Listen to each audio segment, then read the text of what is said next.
little end of year garden tour. It's pretty sad looking, but that's just how things go with the seasons. I was lucky enough to get a piece of rebar mesh here last year that we mounted into some 2x4s and used that as a trellis. This twine was supporting our cucumbers. We have a couple that are on their way to seed, a couple more that are ready to pick actually. A couple little ones there straggling on, but the end of the season they're pretty well done and gone now. We still get some beans coming through here and there. These ones were pole beans. We had some bush beans over here. They did okay. They probably needed a little more room than what they had. This bed was tomatoes and kale and bush beans. Tomatoes really shaded out the kale, which I kind of figured would happen, but kale's doing great now. That'll go well into the next couple of months likely. The tomato plants, I'll probably pull them up shortly, chop them up, throw them in the compost. I'll take whatever tomatoes I can salvage off of them that the hurricane didn't blow away. The zucchini got hit by frost 2 days ago, so that is toast. Still a couple flowers in there and a couple little baby zucchinis, so we'll see what they do, but I'm not expecting too much. We had some Swiss chard this year. It just did awesome. I definitely had more than I ate. Not everybody else was a fan of it, but I really enjoy it. So I think what I'm going to do this year is try to preserve it. To do that, I'm just going to blanch it, roll it up, tuck it away into some freezer bags and tuck them in the freezer. We got these strawberry plants this year, and they were weird. I'm not sure if they were just poor location or if they're just a type of strawberry, but as you can see, the berries, they're almost like a wild strawberry. They're so small. They're really tasty though.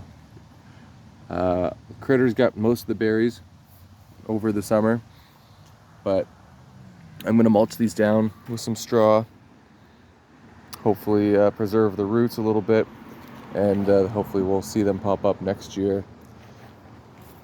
The stakes there, those are just for supporting the tomato plants. There's actually 2 tomato plants on each one of those, and I'm surprised at how well they did at holding everything up. They're pushed down pretty far into the ground, so I was happy that we didn't really have any blowover. Last year we had some real issues with trying to keep everything vertical, but this year things worked out a lot better. Oh, look at that guy, little patty pan right there.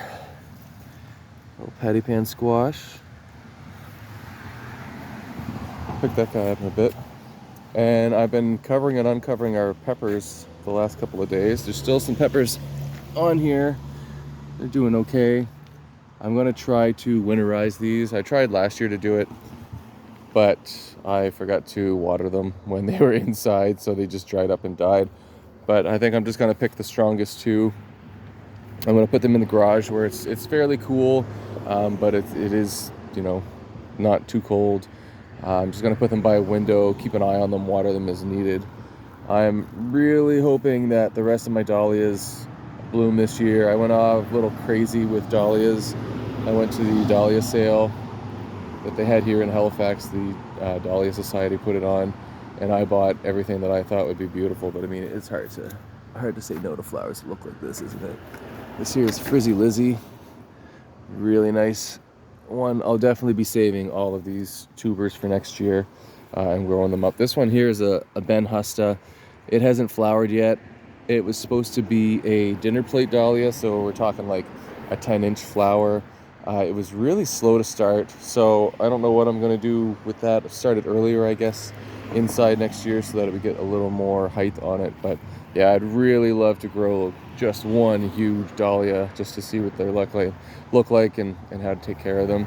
I did add some support to some of these that obviously didn't really need it. The ones that did need it, I didn't have supported, so lessons learned there. Yeah, and a couple of these are just ready to kind of push through, but I'm excited to see what comes of them.